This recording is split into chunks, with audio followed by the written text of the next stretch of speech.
Bonsoir à toutes et à tous, bienvenue dans votre magazine Hauts-de-France Business, le magazine consacré aux entreprises de la région. Et avoir un bon sommeil, c'est une des règles pour supporter les longues journées de travail. Et pour ça, il faut un bon matelas, un bon sommier. Depuis plus de 30 ans, Thierry Litry, basé à Wattrelos, est un des grands fabricants de matelas en France.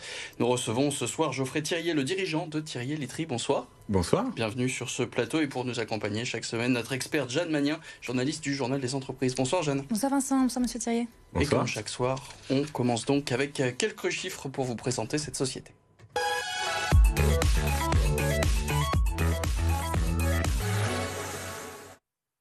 Thiriet Litry a été créé en 1991. Vous comptez aujourd'hui 100 collaborateurs avec un chiffre d'affaires de 24 millions d'euros. Si on prend un autre chiffre, vous produisez à peu près entre 900 et 1000 matelas et sommiers par jour. Ça veut dire que le marché de la literie se porte bien ? Oui, le marché de la literie depuis plusieurs années est en croissance. La France est un grand pays, nous avons 67 millions de concitoyens. La durée de vie moyenne d'un matelas constatée aujourd'hui, c'est 14 ans, donc 4 500 000 pièces par an. C'est effectivement le chiffre du marché qui est en évolution depuis une dizaine d'années. Mais il n'y a pas que le privé dans ces ventes. Bien sûr, le privé, c'est 85% du marché, mais il y a aussi toute la partie hôtellerie, collectivité, santé. Et qui fait 15% du marché. Et chez vous, c'est plutôt 50%, 50%, c'est ça? Comment ça s'équilibre vos ventes? Est-ce que les deux marchés se développent de la même façon? Exactement. Donc historiquement, quand mes parents ont créé la société en 1991, on était vraiment spécialisés sur l'univers de l'hôtellerie et de la collectivité. Donc c'était jusqu'en 2009 100% de notre activité. Et quand j'ai rejoint l'aventure familiale en 2009 pour diversifier Thiriet Litry sur le marché grand public, donc le matelas pour vous et moi que vous allez retrouver dans un magasin de meubles, un magasin de literie ou un site e-commerce. Et donc aujourd'hui, sur une année 2021, on est à 55% sur notre marché historique, hôtellerie, collectivité, et 45% sur le marché grand public. Et est-ce que le Covid a rebattu un peu les cartes d'un point de vue du dynamisme de ces deux marchés? Bien sûr, sur l'année 2020 et 2021, le marché de l'hôtellerie a vraiment souffert, avec des fermetures un petit peu partout. Et donc, on a eu une vraie baisse d'activité sur ce secteur-là. Par contre, le marché du grand public, grâce au confinement et au regain que les Français ont eu sur leur intérieur, sur la décoration, mais aussi sur la literie.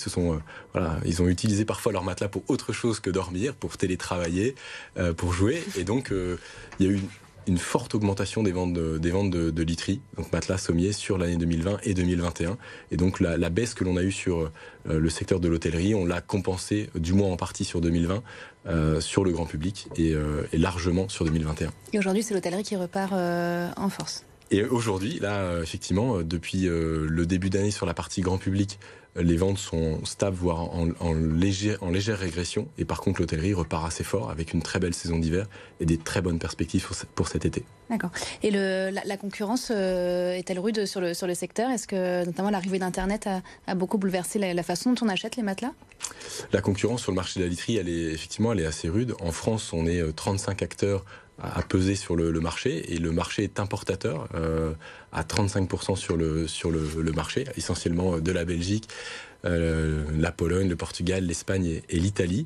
Il y a une concurrence qui est assez féroce, et sur le marché du web, c'est aussi des opportunités pour faire des canaux de distribution différents. Aujourd'hui, on revend nos marques sur différents sites internet. Alors parlons maintenant production. On va parler de votre usine de Wattrelos. Elle s'est agrandie récemment. Vous avez regroupé en fait tous les sites. Vous comptez aussi des nouvelles machines.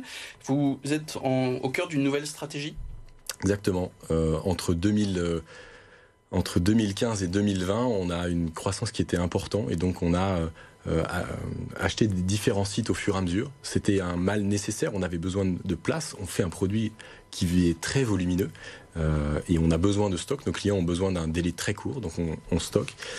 Et avoir 3 sites, c'est complexe. Au quotidien, vous avez des échanges entre les sites qui sont permanents, et donc on avait un besoin de se simplifier la vie, d'avoir tout sur un site unique. Et puis pour faire vivre le climat d'une entreprise familiale où tout le monde se connaît, se voit en permanence, sur 3 sites, c'est plus complexe. Et c'est pas aussi l'objectif de cibler un peu plus tout ce qui est secteur haut de gamme sur la vente de matelas, par exemple?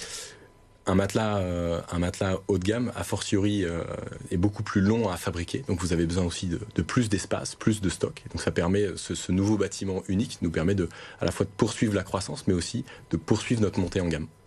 Et vous visez les 35 millions d'euros de chiffre d'affaires en 2027. C'est grâce à cette nouvelle usine. Comment ça va s'organiser, du coup, l'activité avec ce nouvel outil ? Exactement, donc 35 millions à l'horizon 2027, c'est à la fois plus de volume, donc là effectivement il faut plus de machines, plus de personnel, plus de place, parce qu'on stocke une partie de ce que l'on produit, et en même temps de nouvelles machines pour pouvoir aller sur de nouvelles technologies et monter en gamme et proposer à nos clients actuels et futurs des nouveaux produits. D'accord. Et ces produits sont notamment destinés à l'export. Est-ce que quel levier vous allez actionner pour augmenter la part de l'export dans votre chiffre ? Alors effectivement, l'export, c'est aujourd'hui un marché qui est assez petit. Chez nous, c'est 5% de notre chiffre d'affaires. On a vraiment une division export depuis 4 ans et qui tend à progresser avec un objectif de 10% de notre chiffre d'affaires d'ici 2027. Donc on a pas mal de perspectives, et notamment sur des pays limitrophes, la Belgique, l'Allemagne, la Suisse, notamment. Il y a un savoir-faire français peut-être sur le marché du matelas, c'est recherché justement peut-être à l'international ? Alors il peut y avoir un savoir-faire français recherché sur le marché grand public, mais il y a aussi une spécificité que l'on a sur des produits assez techniques dans le domaine de la collectivité et de l'hôtellerie, et cette compétence-là peut être recherchée. C'est des meilleurs matelas, c'est ça, pour l'hôtellerie ? C'est des meilleurs matelas ou des matelas qui répondent vraiment à un cahier des charges assez strict et avec un niveau de compétitivité prix qui est assez élevé. L'ensemble de vos matières premières sont à la hausse. Comment vous faites pour limiter la répercussion sur le prix final pour vos clients ? Effectivement, depuis novembre 2020, nos matières premières sont excessivement à la hausse. Notre matière première essentielle aujourd'hui, c'est la mousse. Elle a pris 60% depuis novembre 2020. On a donc malheureusement été contraint d'augmenter à plusieurs reprises le prix de vente de nos matelas et d'essayer de trouver avec nos clients des alternatives pour consommer un peu moins de mousse, pour revoir la composition des matelas dans la limite où c'est faisable. Dans un cahier des charges très fermé, c'est souvent pas possible. Et donc après, ça peut être aussi sur des marchés publics, prendre sur nos marges. Une dernière question aussi sur la recyclabilité, ça fait partie de vos projets. Vous misez sur 95% pour être précis. À quoi il ressemble le matelas demain avec toutes ces matières ?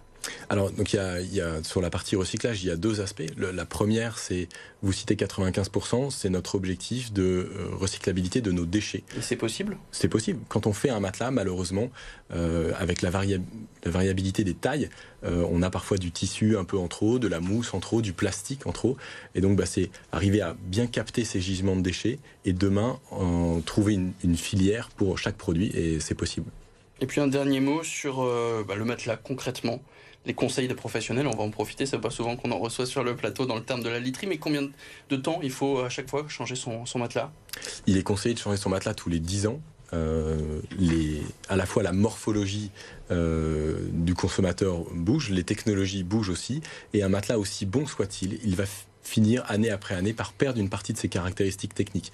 Et donc demain, en changeant de matelas, vous sentirez réellement un gain de qualité de sommeil et de quantité de sommeil. Et le sommeil, c'est un besoin vraiment fondamental. On est d'accord. Merci beaucoup, Geoffrey Thiriet, d'avoir été notre invité. On passe tout de suite à l'actualité du Journal des entreprises.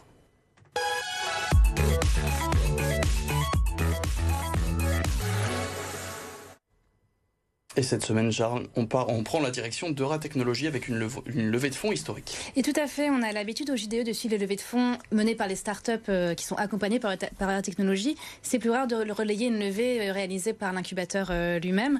Et pourtant, Eura Technologies vient d'augmenter son capital en levant 24 millions d'euros auprès de ses investisseurs historiques qui sont la région, la MEL et la ville de Lille.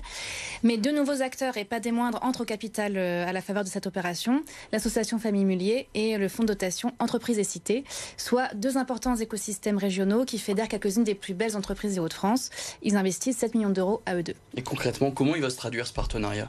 Alors cette entrée au capital est autant symbolique que financière. Elle est censée sceller l'alliance des startups de technologie et des entreprises plus traditionnelles des Hauts-de-France. L'idée est donc d'approfondir les liens et les collaborations entre ces 3 écosystèmes, donc qui sont Euratech, l'AFM et Entreprises et Cités, je le redis.